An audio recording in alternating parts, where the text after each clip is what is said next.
Tout le monde dit, Dieu a un plan pour ma vie. Tout le monde s'excite. Oui, amen, amen, amen. Mais est-ce que tu vis vraiment comme c'est vrai? Parce que moi, j'étais refusé partout après le bac. Zéro école. Rien. Et c'est dans ce moment-là où j'ai compris quelque chose qui a totalement changé ma vie pour toujours. Et à la fin de cette vidéo, tu ne vivras plus de la même manière. On connaît tous le verset Jérémie 29, verset 11. En effet, moi je connais les projets que je forme pour vous, déclare l'Éternel. Les projets de paix et non de malheur, afin de vous donner un avenir et de l'espérance. On le connaît tous. Dès qu'on lit ce verset, il y a tout le monde qui dit Amen, tout le monde commence à s'exciter. Mais est-ce qu'on vit vraiment comme c'est vrai? Parce qu'il y a une différence entre connaître le plan et vivre le plan. Dieu donne une vision. Dieu m'a donné une vision et Dieu t'a donné une vision. Qu'est-ce qui se passe? Il y a des obstacles qui arrivent. Pourquoi? Gars, c'est un principe. Pour ceux qui ne savaient pas, je vais vous expliquer quelque chose qui va tout changer là, maintenant, tout de suite. La perturbation suit toujours l'intention. Du moment où tu mets ton intention pour accomplir un objectif, il y aura toujours la perturbation qui va suivre. Et cette perturbation, c'est des obstacles. Si vous ne me croyez pas, ok. Vous vous rappelez de Joseph? Joseph, il a eu une vision. Et c'était quoi? Toute sa famille allait s'agenouiller devant lui. Vous n'êtes pas prêts. Il a été jeté dans une fosse, vendu comme esclave, mis en prison pour quelque chose qu'il n'a jamais fait. C'était quoi ça? C'était perturbation. La perturbation suit toujours l'intention. La part d'entre nous, quand on commence à poursuivre nos projets, il y a toujours la perturbation qui vient, les obstacles qui viennent. On a l'impression que les obstacles sont tellement là, sont tellement présents, qu'on ne voit plus la vision que Dieu nous a donnée. Et quand les obstacles viennent, les obstacles ne se mettent pas derrière, ils se mettent là. Ils se mettent là devant toi. Ils se mettent entre toi et ta vision. Et maintenant, tu ne vois plus ta vision. Et c'est là où on commence à stresser, on commence à pleurer, on réfléchit trop. Ma vision, je fais comment, je veux voir ma vision. Et l'obstacle, il fait comme ça. Dès que tu vois comme ça, l'obstacle, il fait pareil. Et on se pose la question que toute personne qui est en train de poursuivre sa vision ne devrait pas se poser. C'est quoi cette question? Et si ça ne marche pas? Si vous ne saviez pas, cette question, c'est une question affaiblissante. Ça existe affaiblissante? Ça, c'est une question qui t'affaiblit si tu ne savais pas. Pourquoi? Et si ça ne marche pas? C'est une question indirecte. Or, si tu poses une question, ton cerveau va tout le temps chercher des réponses. C'est pour ça que les gens qui se demandent tout le temps comment devenir riche, ils finissent toujours par devenir riches. Mais quand tu te poses la question et si ça ne marche pas, il y a des réponses qui vont venir dans ta tête. C'est quoi les réponses qu'on obtient souvent quand on se pose cette question? Si ça ne marche pas, tu n'auras pas d'argent, tu sais pas où tu vas dormir, tu n'auras rien du tout. Quand on a toutes ces réponses, on n'a plus envie de poursuivre nos objectifs, on n'a plus envie de poursuivre notre vision, ni nos rêves, parce que tu te poses la mauvaise question. Et surtout, ce que la plupart d'entre nous ont fait, on essaye de réécrire le film. Non, vous comprenez peut-être pas ce que je dis. Réécrire le film. Retenez bien cette phrase, réécrire le film. Quand vous allez comprendre ce que je vais raconter par rapport à ça, les gars, vous allez être transformés par la grâce de Dieu. Mais une chose, je veux que tu saches, pleurer ne va pas changer le plan de Dieu. Stresser ne va pas changer le plan de Dieu. Trop réfléchir ne va pas du tout changer le plan de Dieu pour ta vie. Pas du tout. Je veux qu'on lise Exode 11, verset 1. Il est vraiment incroyable. Récemment, je suis en train de dire Exode. Les gars, je suis en train d'être transformé par la grâce de Dieu. Mais regardez ce qu'il dit. Quand je suis en train de dire, je veux que vous faites attention et mettez en commentaire à quel temps Dieu est en train de parler. L'Éternel dit à Moïse, je vais faire venir encore un fléau sur le Pharaon et sur l'Égypte. Après cela, il vous laissera partir d'ici. Lorsqu'il vous laissera enfin partir, il vous sachera même d'ici. Ok, quel temps? On a tous remarqué, c'est le futur. Pourquoi? Pourquoi c'est le futur? Qu'est-ce que Dieu essaie de nous montrer ici? Dieu dit à Moïse exactement ce qui va se passer. Il utilise des verbes au futur et dit je vais. Il vous laissera. Pas juste l'étape suivante, mais tout. Et tu dis, cela va arriver. Après cela, il y aura ça. Lorsque cela sera fini, il y aura ça. Il peut savoir tellement beaucoup de choses dans le futur. Hein. C'est même pas les choses dans le présent. Savoir beaucoup de choses dans le présent, ça, c'est un autre level que j'ai jamais connu.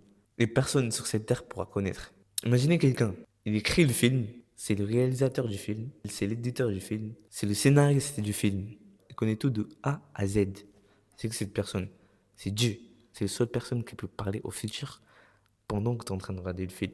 Mais voilà le problème que la plupart d'entre nous avons. Et quand tu vas comprendre ça, tu vas comprendre pourquoi ta vie est bloquée.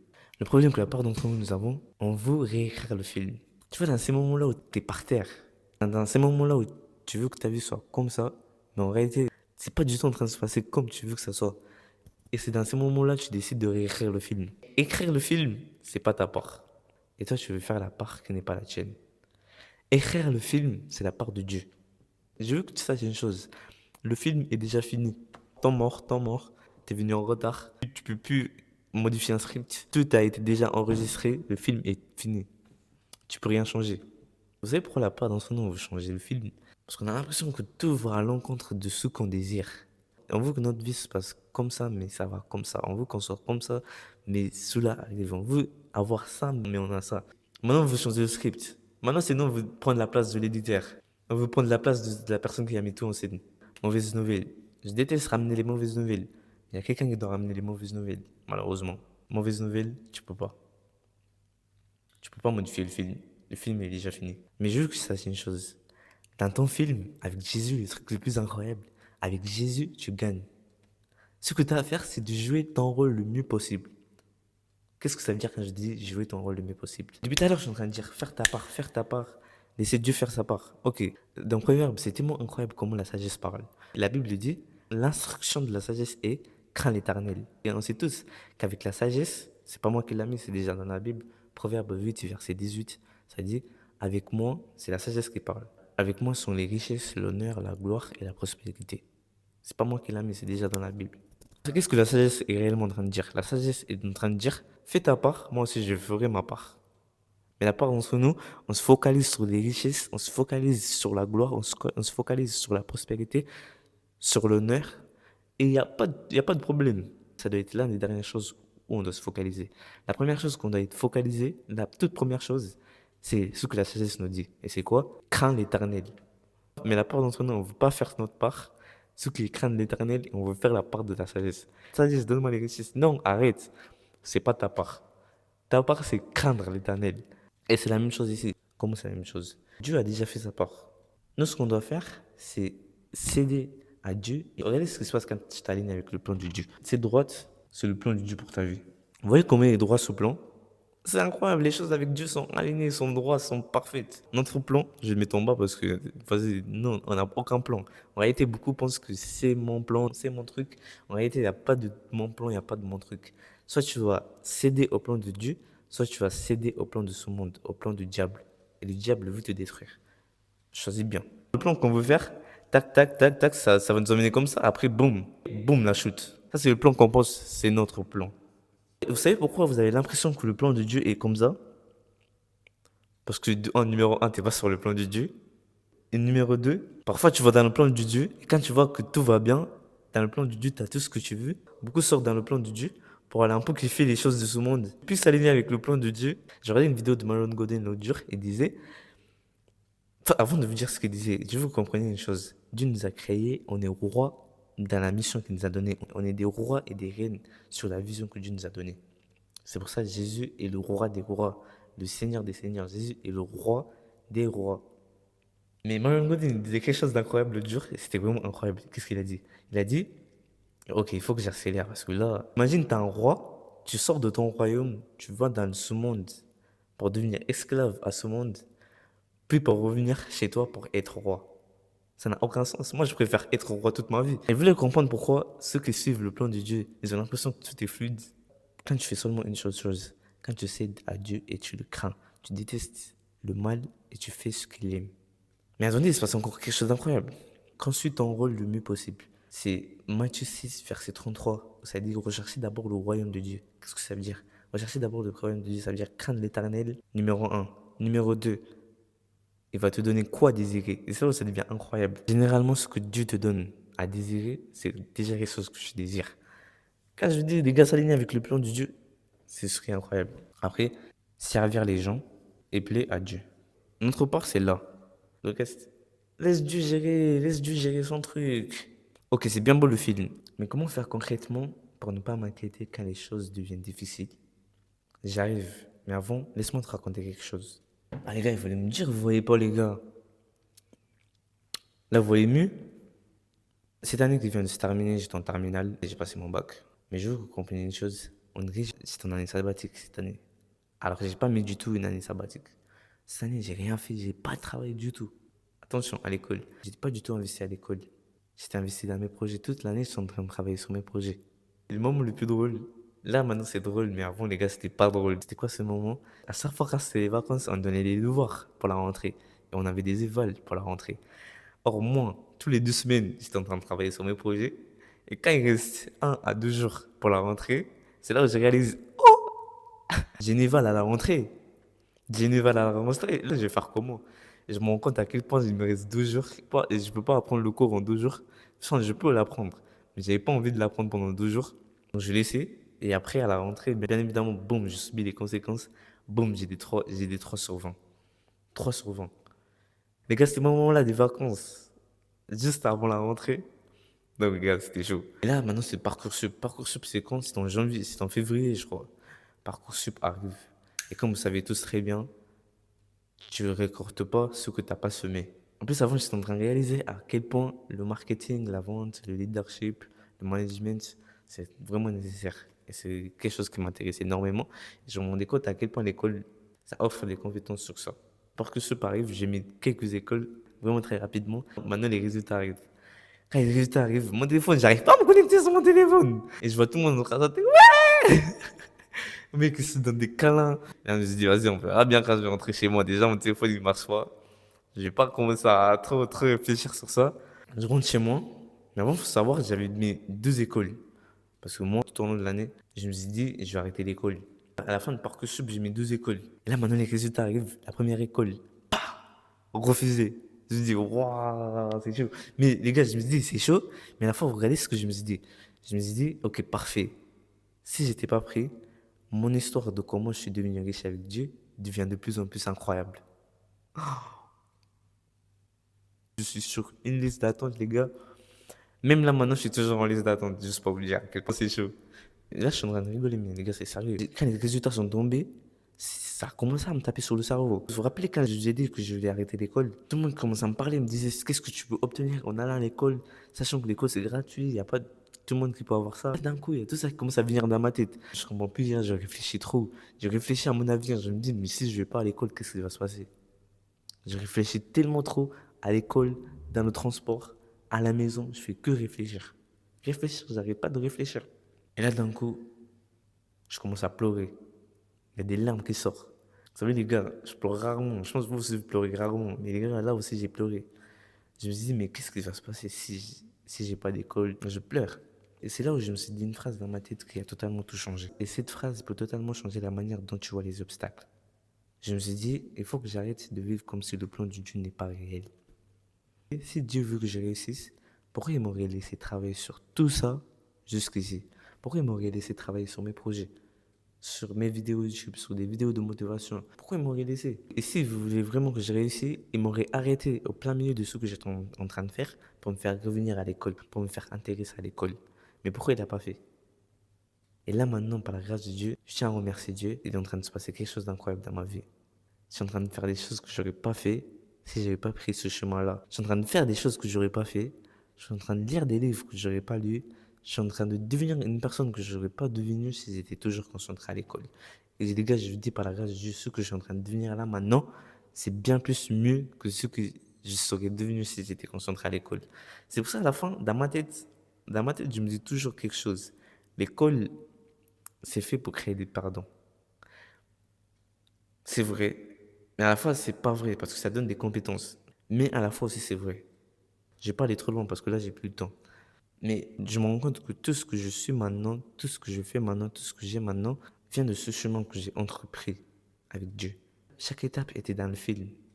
C'était vraiment un moment difficile. Ce qui est difficile, généralement, c'est des obstacles. Mais, vous voyez ce mot difficile, on a tous le même mot, on a tous un dictionnaire différent. Mais les gars, je vais vous donner la définition du mot difficile, du mot obstacle. C'est à peu près la même chose. Qu'est-ce que ça veut dire? Un moment difficile ou des obstacles, c'est quelque chose qui te met par terre. Pas. T'as l'impression que tu peux plus te relever. Le moment qui te fait pleurer. L'obstacle, ça c'est l'obstacle. Ça c'est ta vision que Dieu t'a donnée. Et là c'est toi. Et là l'obstacle, il vient se mettre devant toi comme ça. Là tu tombes par terre. Boum, t'es là. Mais quand Dieu te donne un obstacle, c'est pas pour te détruire. En réalité, Dieu donne l'obstacle pour te relever, pour te rendre plus fort et pour changer de direction. Tu es peut-être en train d'avancer comme ça, tu avances, tu avances, tu avances, tu avances. Tu as l'impression qu'il y a zéro obstacle et puis il y a un obstacle qui arrive. Et là, tu tombes. Mais c'est pour te changer de direction, pour que tu puisses apprendre quelque chose que tu ne connaissais pas, pour atteindre tes objectifs, pour atteindre tes visions, pour que tu puisses devenir une personne que tu n'es pas devenue encore, pour atteindre ta vision, pour que tu puisses faire ce que tu n'as jamais fait, pour atteindre ta vision, pour que tu puisses avoir ce que tu n'as jamais eu pour atteindre ta vision. On a tous l'impression que les obstacles, quand on est en Jésus-Christ, c'est contre nous, mais en réalité, non. Myron Golden a dit quelque chose d'incroyable dans une de ses vidéos que j'ai regardées. Il a dit, si tu es en Jésus-Christ, tous ceux qui sont en Jésus-Christ, les obstacles ne sont pas faits pour nous détruire. Les obstacles ne sont pas faits contre nous, ils sont faits pour nous. Et vous savez, il y a une différence entre pour et contre. Ce qui est contre toi, c'est là pour l'objectif te détruire. Tu vois, quand tu arrives à ce moment-là, boum, te détruire, fini. Mais ce qui est pour toi, ça peut être à la fois bonne, mais aussi mauvaise. Et on doit être optimiste pour voir l'opportunité qu'on a dans les obstacles. On se dit, ok, il y a un obstacle, mais si c'est pour que je puisse devenir une personne que je ne suis pas devenue pour atteindre mon objectif, et si c'est pour m'aider à être vainqueur. Romains 8, verset 37 dit quelque chose d'incroyable. J'aime trop Romains 8. Il est incroyable. Ma soeur aussi, elle aime trop Romains 8. Qu'est-ce qu'il dit? Il dit, au contraire, dans tout cela, nous sommes plus que vainqueurs grâce à celui qui nous a aimés. Attention, il n'a pas dit, vous allez gagner. Il a dit, dans tout cela, vous êtes plus que vainqueurs. Ça veut dire que tu as déjà gagné. Certes, il y a un obstacle devant toi, même s'il y en a plusieurs.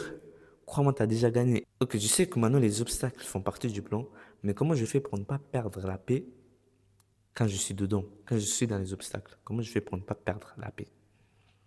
C'est ce que je vais te montrer là maintenant, et c'est là où tout change. Hébreux 11, verset 1 dit vraiment quelque chose d'incroyable. Or, la foi, c'est la ferme assurance des choses qu'on espère. Vous savez ce que ça veut dire espérer? Vous savez ce que ça veut dire ce mot espérer? Espérer, ça veut dire l'attente, ok? L'attente de ce que tu désires. Mais le problème que la plupart d'entre nous avons, on met notre attente sur quelque chose qu'on ne désire pas. On se pose des questions qui nous affaiblissent au lieu de poser des questions qui nous donnent de la force. Vous vous rappelez la question que je vous ai dit au tout début? Je veux que je comprenne une chose. L'attente, c'est ton plus grand pouvoir.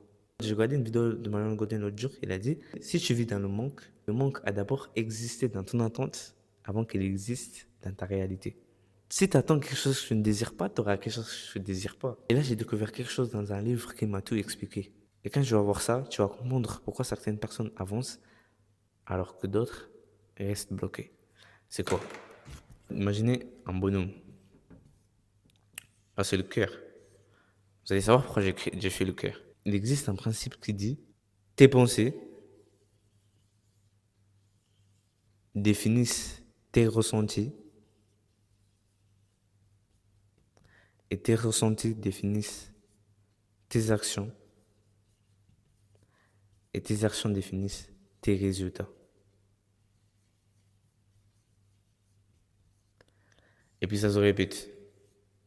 Le seul moyen de changer notre pensée, vous vous rappelez de Romains 12, verset 2, ne vous conformez pas aux choses de ce siècle, mais transformez par le renouvellement de l'intelligence. Qu'est-ce que ça veut dire? Il dit transformer vos pensées. Il faut qu'on mette la parole de Dieu dans notre tête, et la parole de Dieu va nous donner la foi, et la foi va nous faire faire des actions qu'on n'a jamais fait, et ces actions vont nous faire obtenir des choses qu'on n'a jamais obtenues. En réalité, quand je vous ai dit que l'attente, c'est ton plus gros pouvoir, regarde pourquoi. Imagine une situation. On va appeler ça une situation. Il y a un côté négatif et un côté positif de la situation. Pourquoi? Pourquoi il y a à la fois positif et négatif? Il ne peut pas y avoir qu'un côté négatif. Dans tes obstacles, il ne peut pas y avoir que des obstacles. Pourquoi? Parce qu'il existe une loi qu'on appelle la polarité. C'est quoi cette loi? Cette loi dit qu'il ne peut pas y avoir un seul côté des choses. Obligatoirement, il y a toujours deux côtés des choses. En réalité, s'il n'y avait que les avantages, il n'y aurait pas d'avantages. Et c'est pas, on sait tous qu'il ne peut pas y avoir d'avantages sans y avoir des avantages. Et c'est pareil. Et devine, il y a toujours deux côtés des choses. Il y a un côté négatif de la chose et un côté positif de la chose. Et devine ce que tu obtiens. Sur laquelle tu te concentres, c'est ça que tu obtiens. C'est toi qui décides sur quoi te concentrer. Soit tu vas aller avec ce que Jésus dit, soit tu vas aller avec les mensonges de ce monde. Regarde ce que je veux que tu fasses. Écris ta vision et relis-la tous les jours parce que le diable va essayer de mettre l'obstacle devant toi. Mais ce que je dois faire, c'est tu dois revenir à la vérité et regarde ce que la vérité va te permettre de faire. La vérité va te permettre de voir ta vision à travers tes obstacles. Et tu vas voir ta vision et tu vas avancer. Aujourd'hui, j'étais en train de lire l'histoire où Dieu a sorti les Israélites de l'Égypte. Il y a un moment, il y avait deux obstacles. Cette fois-ci, c'était deux obstacles. En fait, parfois c'est chaud, mais là c'était vraiment chaud. Il y avait la mer Rouge devant, on va haut, et derrière, il y avait les Égyptiens. Là c'est double obstacle. Ils ont tous commencé à dire, Moïse, pourquoi tu nous as amenés ici? Tu nous as amenés ici parce que là-bas il n'y avait pas de tombeau pour nous. Dieu leur dit, gardez silence. Et il dit, mettez-vous en marche. Je dis, waouh, mettez-vous en marche, mais il y a la mer devant. Parce que Dieu essaie de nous faire voir que même à travers nos problèmes, même à travers nos obstacles, il y a toujours un chemin. Et comment tu le fais? Je te rappelle quand j'étais petit, aujourd'hui c'est Noël et demain c'est le jour où tu ouvres les cadeaux. Tu vas dormir, des parents ils te disaient, oui, va dormir, va dormir. Mais tu n'avais tellement pas envie d'aller dormir. Pourquoi? Parce que tu anticipais tellement le cadeau que tu allais avoir que ça t'empêchait de dormir. Et c'est pareil avec Dieu. C'est avec cette anticipation que tu dois avoir quand tu accomplis de grandes choses, quand tu accomplis ta vision. Tu vas tellement anticiper à ce que tu vas obtenir, à ce que tu vas faire, à ce que tu vas accomplir quand ça sera fini, quand tu auras atteint cet objectif, que ça va te faire, que ça va créer une anticipation dans ton cœur et ça va te faire des choses que tu n'as jamais fait.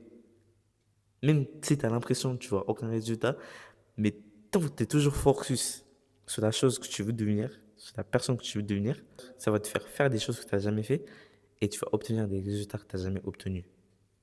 Et là, je vais te dire quelque chose que je veux que tu retiennes. Dieu ne t'a pas oublié, Dieu ne t'a pas laissé son plan, Dieu ne t'a pas laissé son talent. Dieu ton rôle et laisse Dieu faire sa part. Et sache une chose, dans ton film avec Jésus, tu gagnes. Et je prie que Dieu nous permette à nous focaliser sur la chose qu'on désire, nos objectifs, tout ce que nous avons en tête pour accomplir la vision qu'il nous a donnée. Je prie que Dieu nous donne la force pour nous concentrer sur cette vision et oublier les... Tellement on est concentré sur cette vision, on oublie les obstacles qui veulent se mettre devant nous. On oublie les obstacles qui veulent se mettre entre nous et la vision. On les oublie totalement et on se focalise sur notre vision. Au nom de Jésus-Christ, j'ai prié. Amen. Merci d'avoir regardé la vidéo. J'espère que la vidéo vous a tellement aidé, vous a tellement transformé. Likez, abonnez-vous, vous savez tout ce que vous devez faire. Et c'est une prochaine vidéo YouTube. Merci, à bientôt.